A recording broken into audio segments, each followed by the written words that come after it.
¿Qué tal, amigos? Muy buenas noches. El Guadiana no pasa por Castilla y León, pero en esta tierra también tenemos un asunto que aparece y desaparece, como el río, el de la sucesión de Juan Vicente Herrera. Habitualmente es un charco en el que nos metemos los periodistas, pero hoy ha sido el propio presidente de la Junta el que nos ha lanzado el anzuelo para que picáramos. Él mismo ha dicho que ha llegado el momento de ir cediendo responsabilidades en el Partido Popular.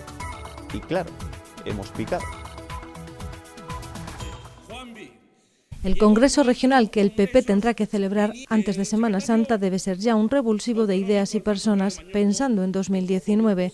Yo creo que los que llevamos mucho tiempo en el partido, desde luego este es mi caso, yo no quiero hablar de los demás, debemos también tender puentes, ofrecer oportunidades e incluso ir cediendo determinadas posiciones de responsabilidad que ya se prolongan durante demasiado tiempo. Revulsivo que también le ha pedido a Rajoy para el Congreso Nacional. Después, Herrera ha presidido la constitución del Grupo de Senadores de Castilla y León.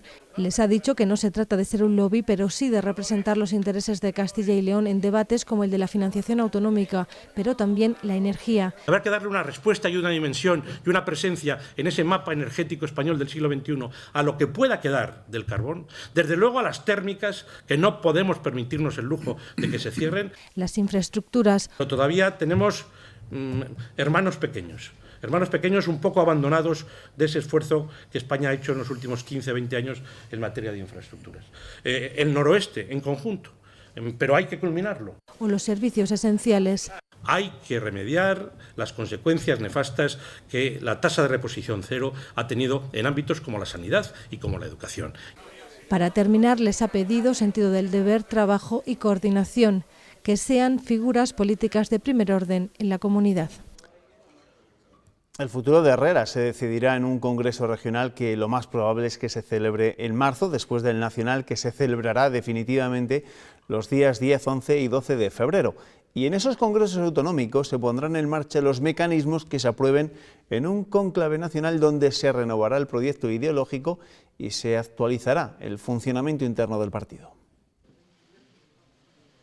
Ha dividido sus mensajes entre Génova y Moncloa en una jornada en la que ha marcado la agenda para el inicio de la legislatura. Lo más inmediato y lo más urgente, tenemos que aprobar el techo de gasto del presupuesto. Y ya ha comenzado a hablar con otros partidos. He tenido algunas conversaciones. Pero no dice con quién negocia unas cuentas que pueden condicionar la continuidad del gobierno. Tan malo es no tener un gobierno como tener un gobierno al que no se deje gobernar. Aunque él lo negaba después. En plan B no voy a entrar, lo que tengo es un plan A que consiste en aprobar los presupuestos generales para el año 2017. En sus planes también están la reforma del sistema de pensiones y del modelo de financiación autonómica, para lo que convocará la conferencia de presidentes en el próximo mes y medio. Rajoy espera que acudan todos a pesar de que Puigdemont adelanta que no va a ir. Porque nada se pierde por asistir a una reunión de esas características. También marca los plazos en el Partido Popular. Del 10 al 12 de febrero celebrarán el Congreso Nacional con la incógnita de si María Dolores de Cospedal continúa como secretaria general. Hoy hemos convocado el Congreso, queda mucho tiempo.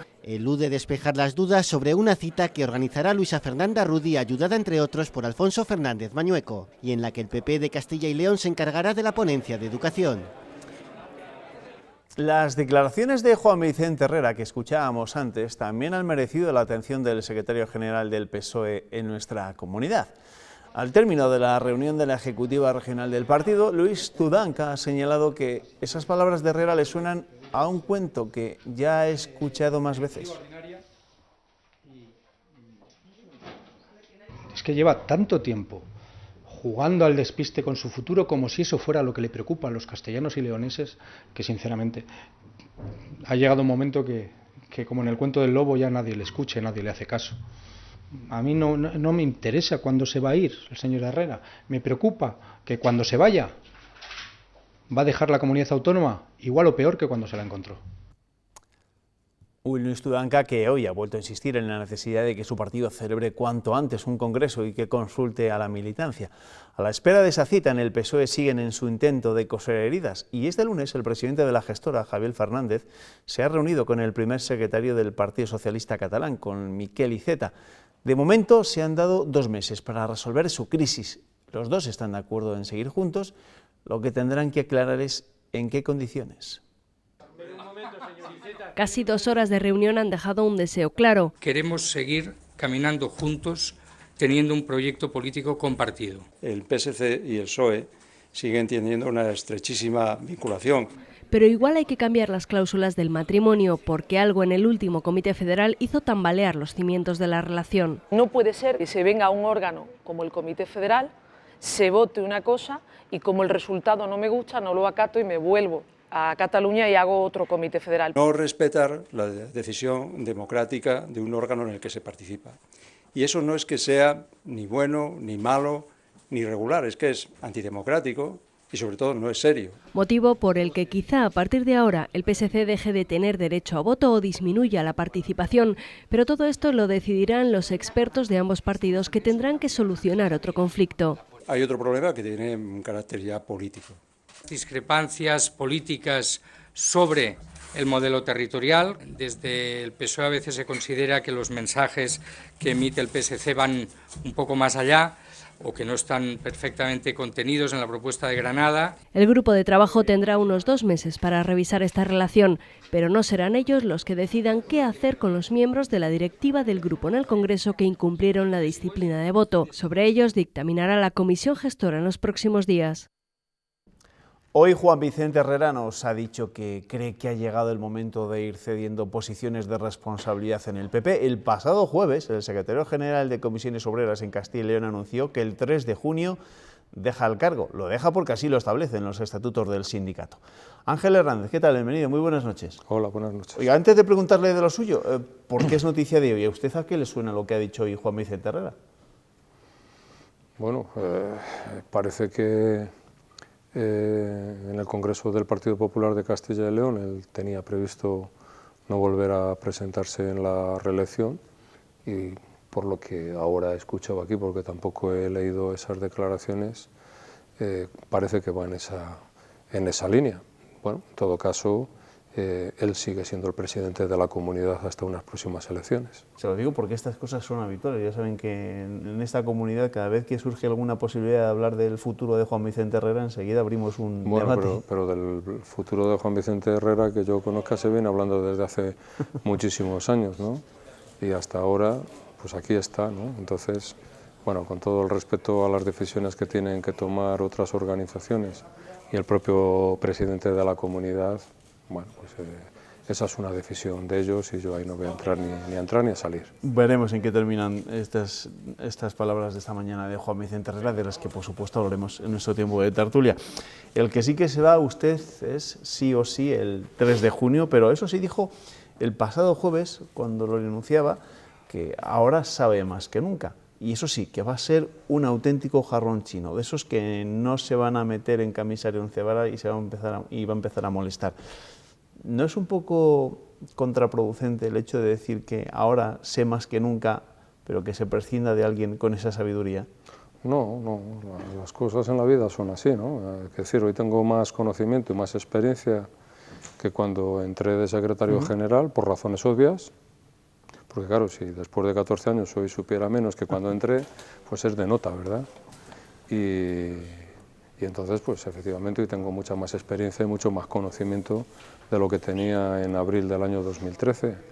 Pero sin embargo, los estatutos de mi sindicato, afortunadamente, no solamente para esto de la regeneración y de la salud propia de las organizaciones, sino también por la propia salud de los individuos que conformamos los órganos de dirección de nuestro sindicato, ya hace muchos años, en los años 90, nosotros introdujimos en nuestros estatutos que los secretarios generales, el mandato máximo eran 3 procesos congresuales, es decir, de 12 años. Entonces, bueno, toca ahora por estatutos, hoy tengo más experiencia y más conocimiento que hace 13 años, pero aunque los estatutos de comisiones no dijeran lo que dicen, con un altísimo porcentaje de probabilidades, mi decisión personal sería no volverme a presentar. ¿Y se compromete a ser un jarrón chino de verdad? No sí. a jarrones chinos que han acabado moviéndose mucho. Sí, de esos que se ponen en un sitio y están ahí quietecitos, incluso con el riesgo de que pase alguien y le tire al suelo y se le cae.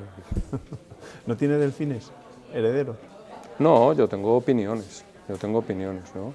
Pero Comisiones Obreras no es una organización presidencialista y por lo tanto yo fui fruto de un consenso de los dirigentes en aquel momento de la organización en torno a Jesús Pereda, y quien vaya a ser la futura o futuro secretario general de Comisiones Obreras será fruto de un consenso. Yo tengo mi opinión, pero será fruto de ese consenso. Si no, las cosas no funcionan. ¿Y su opinión sobre lo que debe ser Comisiones Obreras una vez que usted deje la Secretaría General? ¿Hacia dónde tiene que mirar el sindicato? ¿Cuáles son los retos más importantes? Bueno, yo creo que el sindicato yo creo que en Castilla y León está bien posicionado. Yo creo que las ponencias que hemos aprobado el pasado jueves, que son el borrador que va a discutir todos los afiliados que quieran participar en el proceso congresual del sindicato y lo que se tendrá que refrendar en el día 2 y 3 de junio, por un lado es un refuerzo del papel de la negociación colectiva, desde un punto de vista de más y mejores convenios colectivos en Castilla y León. Por otro lado, el mantenimiento y ampliación de los ámbitos de la concertación social con el gobierno autonómico, con los ayuntamientos de más de 20.000 habitantes y con las diputaciones. Y en tercer lugar, un reforzamiento de las estructuras internas del sindicato para hacerlas más eficientes a los momentos en los que nos va a tocar trabajar. Es decir, la pólvora está inventada desde hace mucho tiempo. Lo que hay que hacer es en cada momento ajustar los objetivos y ajustar la herramienta que es el sindicato para esas necesidades. De aquí al próximo 3 de junio seguro que los medios de comunicación le vamos a pedir a Antonio Fernández que haga balance de lo que han sido estos 14 años al frente de Comisiones Obreras en Castilla y León. A día de hoy, ¿cuál ha sido para usted el momento más frustrante, por así decirlo? Algo de lo que dice, me hubiese gustado avanzar más, pero no ha sido posible. Bueno, quizá los momentos más frustrantes para el secretario general de Comisiones Obreras no están tanto en el ámbito de los procesos de negociación con el Gobierno de Castilla y León, sino de las cuestiones que se han legislado durante estos 4 años en Madrid. Yo creo que la política seguida por el Partido Popular a nivel de España de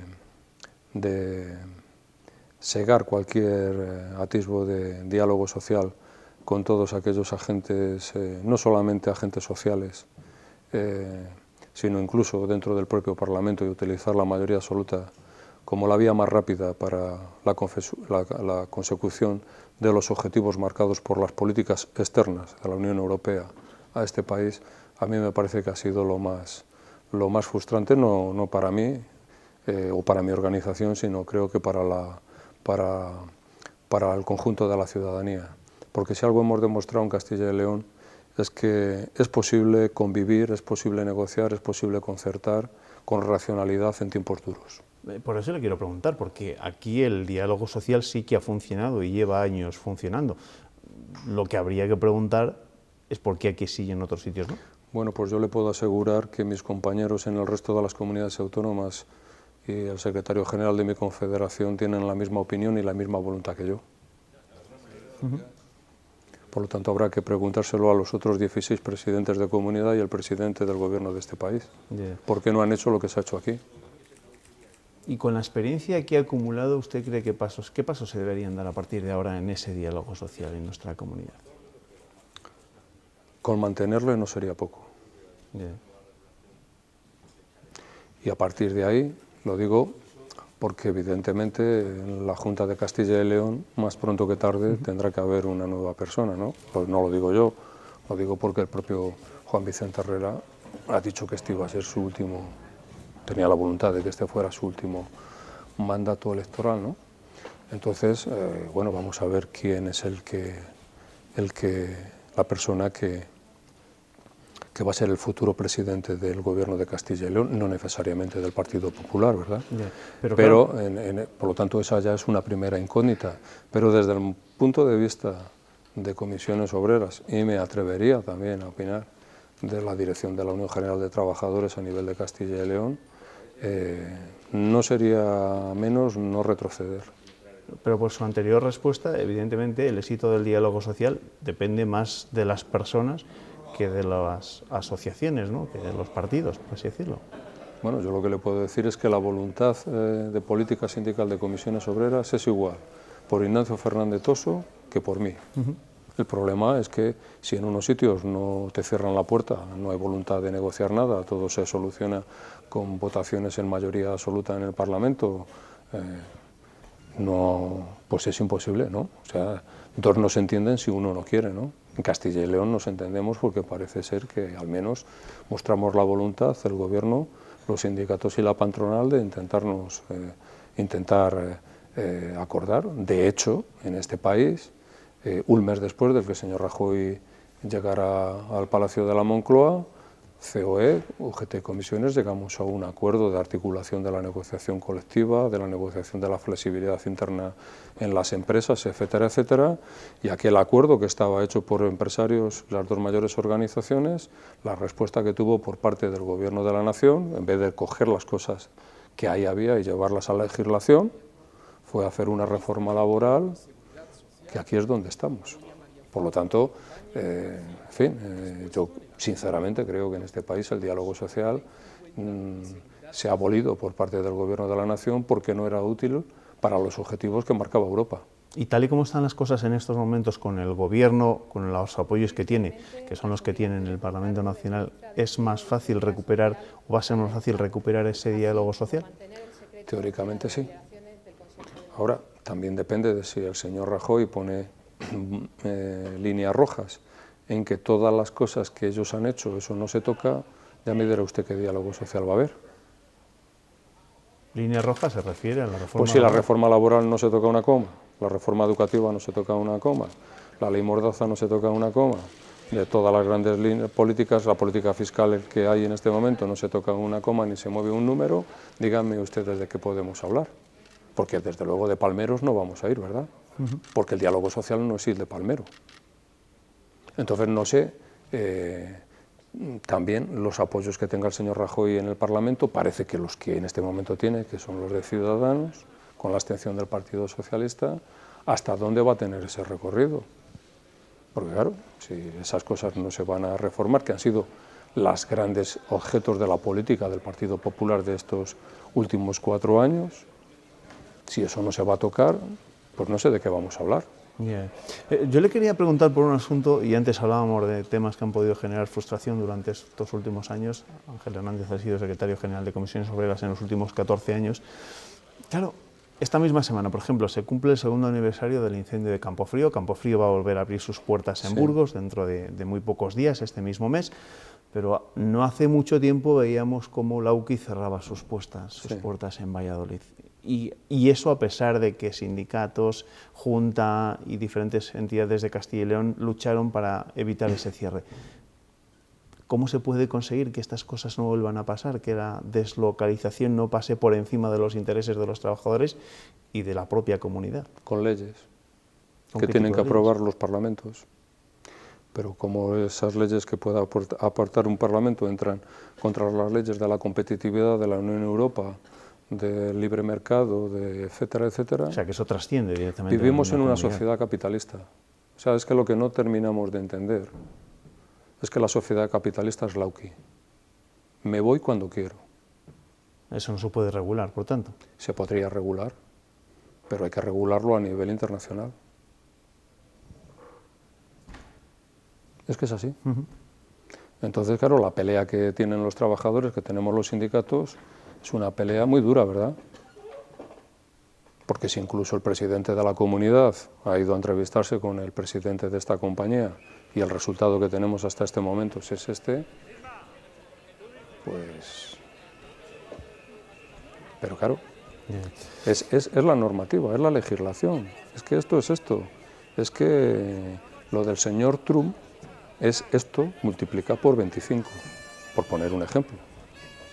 Pero es que como el señor Trump en Europa hay bastantes, con una diferencia, que ese señor se atreve a decirlo. Otros lo hacen sin decirlo.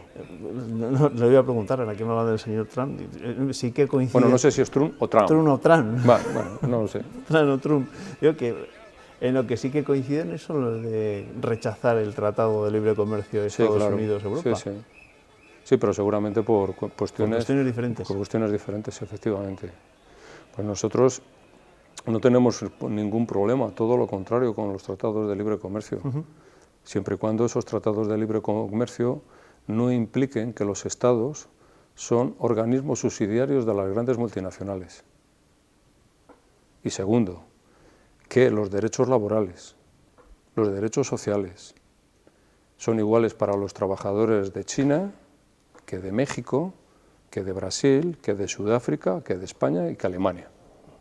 Porque si no, el libre comercio se convierte en dumping, que es a ver dónde se paga menos y se explota más al trabajador para que tú y yo podamos comprar algo más baratito.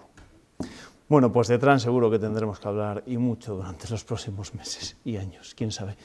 Gracias, Ángel Hernández, secretario general de Comisiones Obreras y, ya lo decía al principio, aspirante a jarrón chino. Gracias. Bueno, esperemos que así sea. Suerte.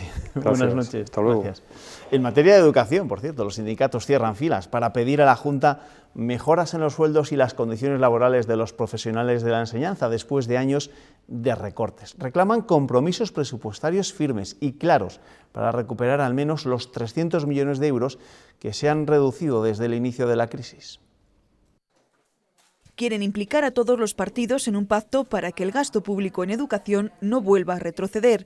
Los 5 sindicatos aseguran que el objetivo es que se recupere el presupuesto en educación del año 2009. Desde entonces se han recortado 300 millones de euros. Consideramos que esta legislatura debe ser la legislatura de la recuperación del presupuesto. Nuestra propuesta es una propuesta de negociación. Sabemos que es complicado. Vamos a pedir a los partidos políticos que nos representan en las Cortes que también se impliquen ellos, porque necesitamos el respaldo de todos. Quieren mejoras salariales y también dar estabilidad al empleo. Castilla y León pierde profesorado, 1.200 docentes menos desde el comienzo de la crisis. La recuperación del número de profesores y profesoras en nuestra comunidad autónoma y una oferta de empleo público suficiente. Que todas estas medidas ayuden a la calidad educativa, que pedimos la bajada de ratios, que pedimos apoyo al mundo rural, que pedimos formación para el profesorado. Nos están influyendo también políticas a nivel nacional que están perjudicando seriamente lo que es el empleo docente en esta comunidad. Ponen sobre la mesa voluntad de negociación y un calendario de reuniones que permita cerrar un acuerdo el próximo mes de mayo.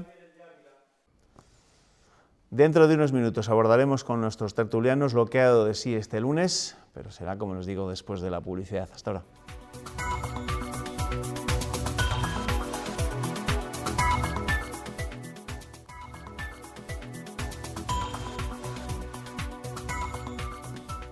Seguimos repasando lo que ha dado de sí este lunes informativamente hablando. Llega el tiempo ya de la tertulia y el tiempo de leer los titulares más destacados de la prensa regional. Les presento en primer lugar a mis tertulianos de esta noche. Sergio Castaño, ¿qué tal? Bienvenido. Hola, buenas noches. Cayo Sastre, ¿qué tal? Buenas. Hola, ¿qué tal? Buenas noches. Bienvenido. Antes de que ellos tomen la palabra para hincarle el diente a la actualidad, Ernesto Escapa viene con lo que va a ser mañana noticia en los periódicos. Ernesto, buenas noches. Buenas noches. Bueno, hay un asunto que se repite bastante, ¿no? Sí, es la superluna. ¿La superluna? Que no volveremos a ver hasta el 2034. O sea, bueno, pero de momento... Largo nos lo fían. A ver con qué empiezas, Ernesto. Mira, empezamos con el norte de Castilla, que destaca en su primera que Juan Vicente Herrera abre el proceso para su relevo al frente del PP de Castilla y León en el Congreso que tendrá lugar en la primavera. Diario de Valladolid, El Mundo, también destaca este mismo asunto en su primera. Herrera ante el Congreso del PP. Es el momento de ir cediendo responsabilidades. Y Diario ABC abre las páginas de Castilla y León con el asunto. Congreso Regional del PP, Herrera sobre su futuro. Debemos ir cediendo posiciones de responsabilidad. También el diario La Razón abre las páginas de Castilla y León con este tema. Herrera anima a ceder responsabilidades y a un revulsivo de ideas y personas en el Partido Popular.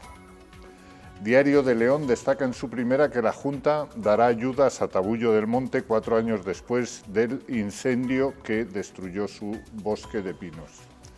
Y Diario de Burgos señala que Psiquiatría del Hospital Universitario de Burgos trata a 200 menores al año por consumo de drogas.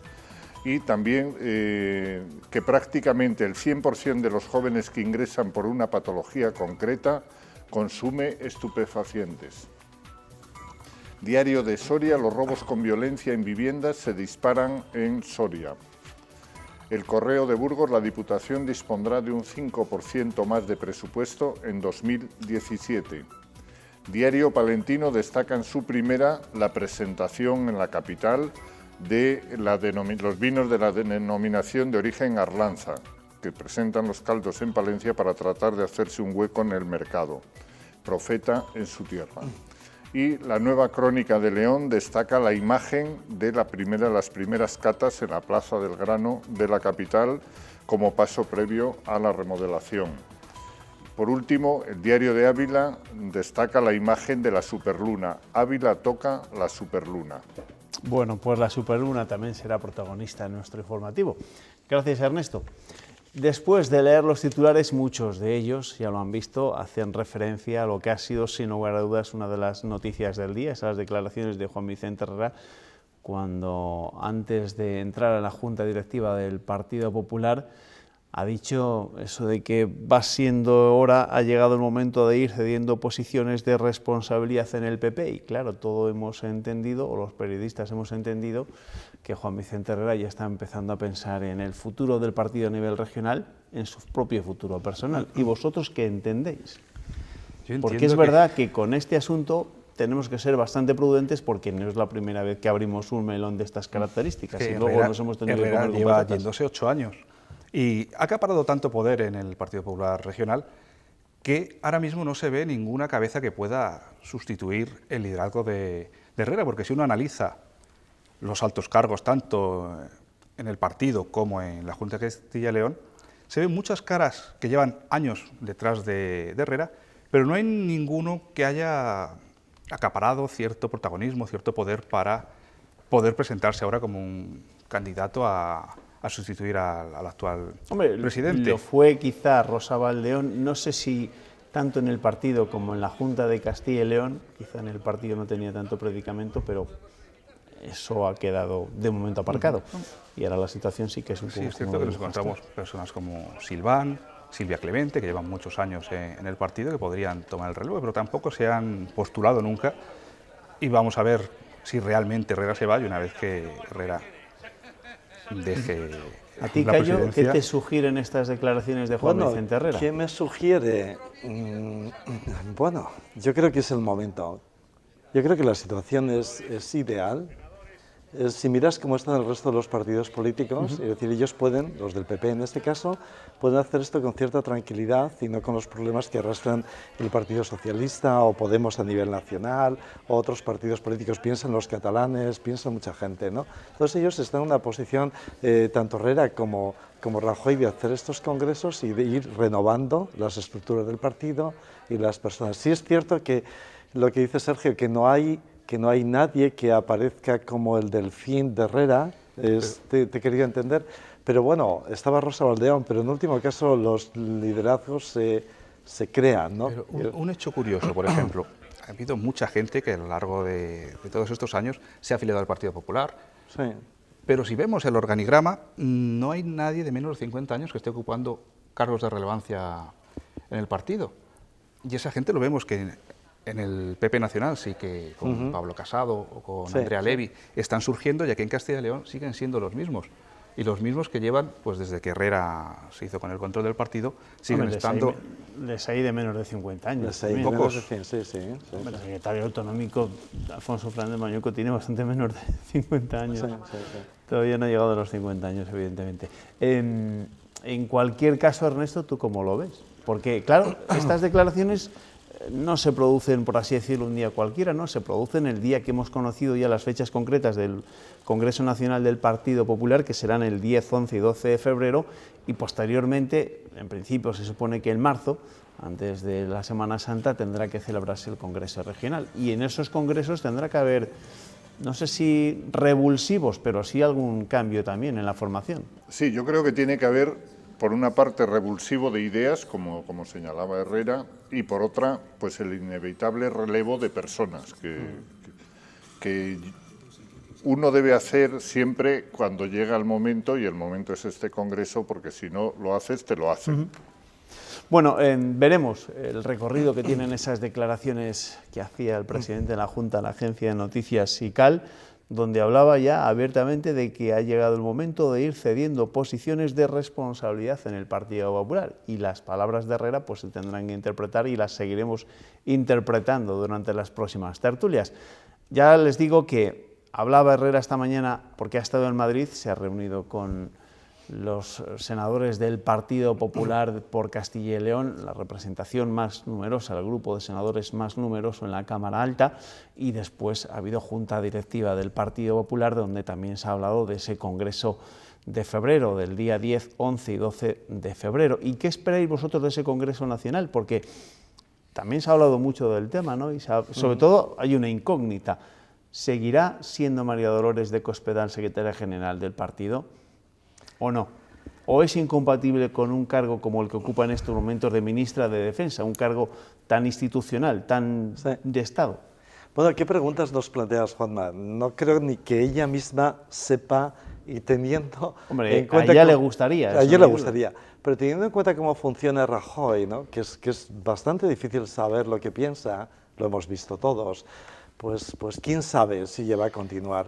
Creo que no, por lo incompatible de ser ministra, secretaria, y porque habrá renovación también. Creo que esto va a ser así, ¿no?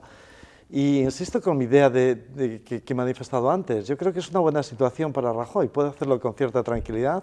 Está en el poder, ha sido capaz de ser investido otra vez, actúa en calidad de presidente, maneja sus tiempos. Está en una situación fantástica para llevar a cabo la renovación del partido, el Congreso, frente a los demás, que están literalmente con problemas por todas partes. ¿Que Cospedal va a seguir? Pues no lo sé. ¿Que van a llegar estos nuevos, estas caras nuevas, siguiendo con esta tesis de Sergio, lo importante que son caras jóvenes, lo nuevo? No te olvides que Carmena tiene casi 80 años y es alcaldesa de Madrid, ¿no? No se trata de hablar. Y bueno, y si te das un paseo por Europa, los tipos son viejos, no viejos en el sentido, nos entendemos, ¿no? Bueno, pero entonces, no se trata tanto de hablar de edad, sino de caras que llevan muchos años, como el caso de Cospedal. En este caso, lleva muchísimos años, ha sido todo ya en el Partido Popular, secretaria general, presidenta de Comunidad Autónoma, ahora ministra. Es cierto que la ambición de poder de Cospedal la lleva a querer mantenerse ahí y acaparar cuantos más cargos mejor, pero también pues yo creo que es necesaria una renovación que no tiene que ser necesariamente por gente más joven, pero sí caras nuevas que den un aire fresco al partido y a la política en general. Sobre esas incompatibilidades de las que yo les hablaba antes, esta mañana se lo preguntaba a la exministra de Sanidad del Partido Popular, a Celia Villalobos, que no se suele morder la lengua habitualmente, y defendía que María Dolores de Cospedal fuese secretaria general a la vez que ministra de Defensa, porque recordaba que en su día Francisco Álvarez Cascos ya fue secretario general y era a la vez ministro. Es verdad. En este caso era ministro de Fomento. No sé si al final es lo mismo ser ministro de Fomento que ser ministro de Defensa, ¿no? Porque, no sé. Ernesto. Bueno, parece que está en la opinión que puede producirse el relevo en la Secretaría General del PP. Entre otras cosas, Rajoy, que estuvo en cuestión hace solo unos meses y que le ponían en cuestión su permanencia al frente del partido, en este momento ya no está en cuestión, y seguramente la mejor forma de avalar esa permanencia de Rajoy al frente del partido es renovar la Secretaría General. Yo sí creo que en el Congreso del PP se va a renovar la Secretaría General del partido. ¿Y será Maillo? Que es uno de los candidatos, uno de los nombres que suenan. Había una terna, dos además de aquí, de Castilla y León, Fernando Martínez Maillo, el palentino Pablo Casado, y también sonaba para ese cargo el vasco Javier Maroto. Exacto, de Vitoria. Es una de las opciones. Sí. Bueno, quién sabe, es que es difícil saber qué es lo que va a suceder. Nos iremos acercando y probablemente tengamos más claves, pero ahora mismo, si habéis escuchado, ya Rajoy ha dicho algo así como, ha dicho, bueno, aquí estamos, hemos llegado hasta aquí y bueno, algo así como diciendo, los que no he nombrado, pues algún día serán algo. Es que es realmente difícil de entender lo que piensa piensa Rajoy, no es justamente el líder este dicharachero que habla por los codos, que resulta atractivo, seductor, sino que es un tipo que es realmente, bueno, no quiero ser... Opaco, podemos dejarlo ahí. Sí, podemos dejarlo ahí. Pero sí es verdad que estos tres nombres fueron por los que apostó Rajoy cuando trató de iniciar cierta renovación en el partido, cuando se criticaba precisamente que seguían estando las mismas caras, en ocasiones los mismos que habían estado con Aznar, y estas tres personas fueron por las que apostó para dar un nuevo aire al partido. Bueno, pues si albergaban alguna esperanza sobre el año que viene en el que no íbamos a tener que hablar de política, ya la pueden ir perdiendo, porque ya ven, este año hemos tenido elecciones a mansalva y el año que viene tendremos congresos a mansalva, es decir, que habrá que solucionar un montón de cuestiones que tienen que ver con el funcionamiento interno de los partidos y, por lo que parece, va a ser un proceso apasionante. Hemos hablado en el PP, pero ya se pueden imaginar el proceso tan apasionante que va a ser en el Partido Socialista. Hoy, ya lo han visto antes, se ha reunido el presidente de la gestora, el asturiano Javier Fernández, con el primer secretario del Partido Socialista catalán, Miquel Iceta, y han hablado de eso de lo que tanto se habla últimamente en el PSOE, de coser. Pero claro, aunque ahora se han dado un margen de un par de meses para reflexionar, las relaciones parecen bastante complicadas, ¿no? De hecho, la presidenta andaluza, Susana Díaz, dice que no entiende esa postura del PSC, que rompe la disciplina del Comité Federal y luego, por su cuenta de riesgo, pues decide otro tipo de decisión. Al final va a ser muy complicado, ¿no?, mantener la relación tal cual existe en estos momentos entre el PSOE y el PSC. Yo diría que sí, que va a ser muy complicado y creo que tienen que romper, sin lugar a dudas. Tal cual. Esto va a beneficiar al partido en Cataluña. Yo creo que sí, estoy totalmente convencido. No porque yo piense en todo como piensa esa vieja guardia que dice que hay que volver a replantear esto, pero creo que es una pérdida de tiempo esto de coser algo que no se puede coser, porque está roto por todas partes. Yo de callo no estoy de acuerdo contigo. ¿No? No, porque con la situación actual que tiene el Partido Socialista, debilitado, no solo en Cataluña, debilitado en todas las regiones, si no trata de mantener una situación de calma, de tratar de reintegrar al Partido Socialista de Cataluña y de dar una sensación de unidad, el partido va a ir perdiendo cada vez más militantes y se va a ir yendo a una situación muy comprometida. Es verdad que el desafío de Iceta ha sido algo difícil de entender, porque si el Partido Socialista de Cataluña está integrado en los congresos y en toda la estructura del Partido Socialista, debe de acatar las decisiones que se toman en el Comité Federal, y ha sido un desafío, en cierto modo, personal de Iceta por su proximidad con Pedro Sánchez, pero la reelección de Iceta en las primarias hace pocos días confirma su liderazgo, y es con Iceta con el que hay que negociar. Crear un nuevo partido en Cataluña podría separar al Partido Socialista completamente de la realidad catalana. El PSC ya no tiene el peso que tenía antes. Con Zapatero creo que tenían 25 diputados, ahora se han quedado en 7. Y muchos entienden que les está rompiendo el discurso en otras partes de España, ¿no? Porque evidentemente el PSC también está en posiciones cercanas al nacionalismo en algunos casos. Volver a hablar más que al nacionalismo, al derecho a decidir. Volver a hablar que España es una nación de naciones y que Cataluña es una yo no digo, perdona, yo no digo que vayan a romper ya, pero es difícil que en el futuro esta situación se pueda mantener. Yo creo que si el Partido Popular se tiene que renovar, el otro se tiene que no sé ni cómo explicarlo, tiene que volver a ser algo que no es ahora. Oye, que y esto implica solucionar el problema de Cataluña. Vamos a dejar la política nacional, que se nos está terminando el tiempo de tertulia, y claro, tendremos que tener también nuestra ración de Donald Trump, ¿no? Hemos visto últimamente las manifestaciones, hoy hemos conocido que el presidente electo de Estados Unidos se bajará su sueldo a $1 y no enjuiciará a Hillary Clinton, tal y como había amenazado en un debate de la campaña electoral. Y a un sociólogo y a un analista político habituado a hablar en televisiones de medio mundo ¿Qué os parece toda esta situación que se está viviendo en Estados Unidos? Para los sociólogos esto tiene que ser un reto, ¿no? Bueno, creo que los sociólogos hemos perdido la batalla. Aquí con Trump han perdido todos la batalla. Los sociólogos no tenemos ni idea, los economistas tampoco, los periodistas menos todavía, los grandes periódicos tampoco. Yo creo que Trump ha roto todos estos dogmas que han funcionado en los últimos años. Esto de la corrección política y todas las previsiones se han venido abajo porque de pronto el tipo este ha salido en escena y ha destrozado todo, ¿no? Entonces, bueno, es difícil saber qué es lo que va a ocurrir. Yo tenía la idea, antes de entrar en plató, le comentaba aquí a Sergio, que va a ser difícil de domesticar porque él ya tiene sus años, tiene su práctica, está acostumbrado a gritar, a dar voces, y esto va a complicar cualquier tipo de previsión, ¿no? Pero Trump yo creo que es la consecuencia de una realidad, y una realidad que no solo está pasando en Estados Unidos, sino que estamos viendo en otros países europeos y en otras latitudes.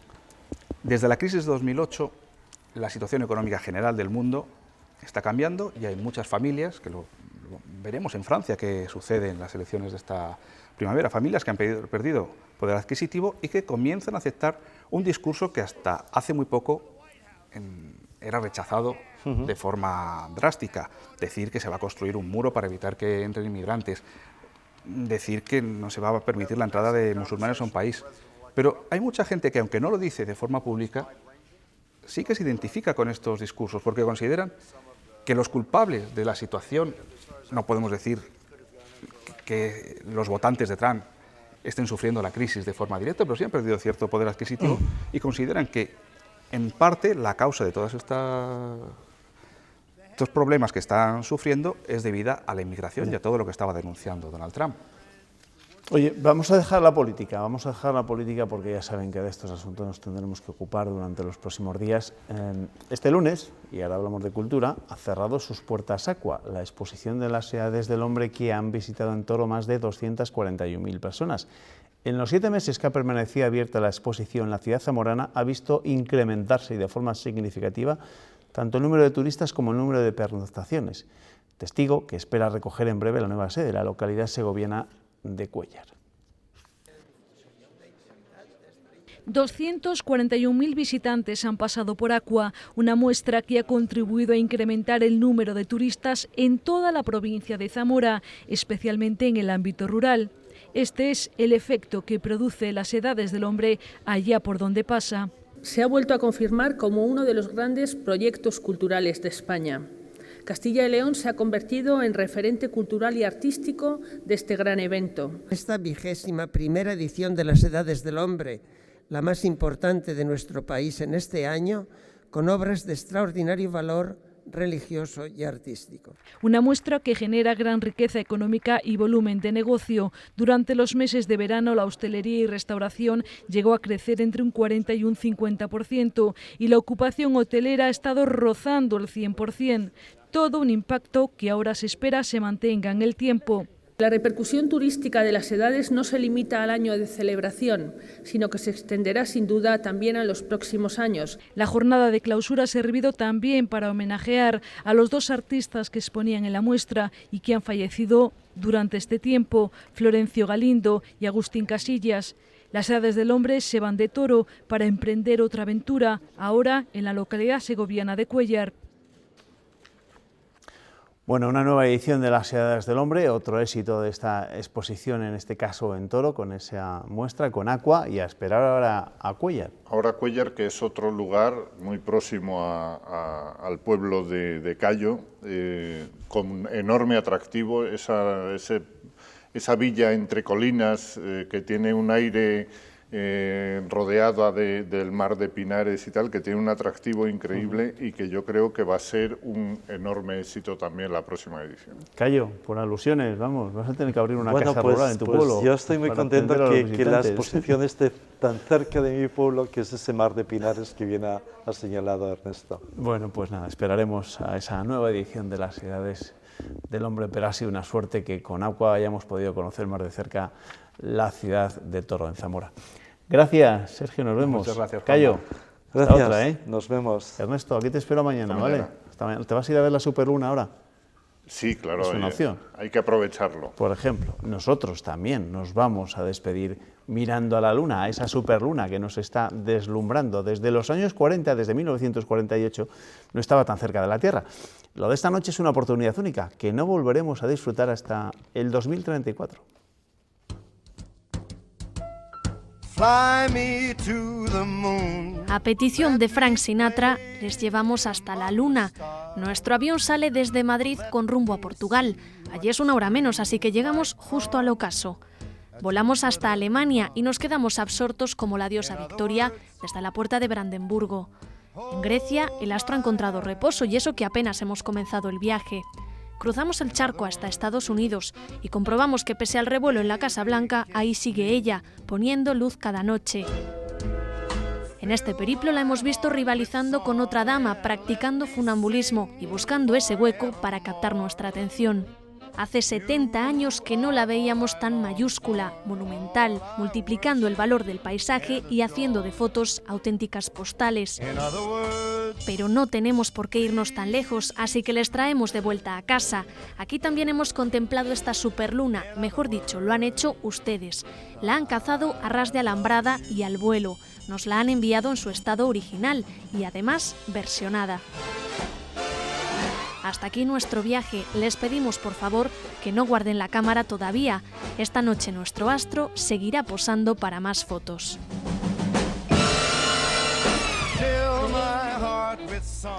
Bueno, pues nada, si no tienen nada mejor que hacer, salgan a la calle y pónganse a mirar esta superluna. Nosotros igual lo hacemos también. Nos vamos. Ya saben que desde las 7:30 de la mañana Pilar Ruiz nos cuenta cómo se despierta este martes Castilla y León. Que descansen. Buenas noches.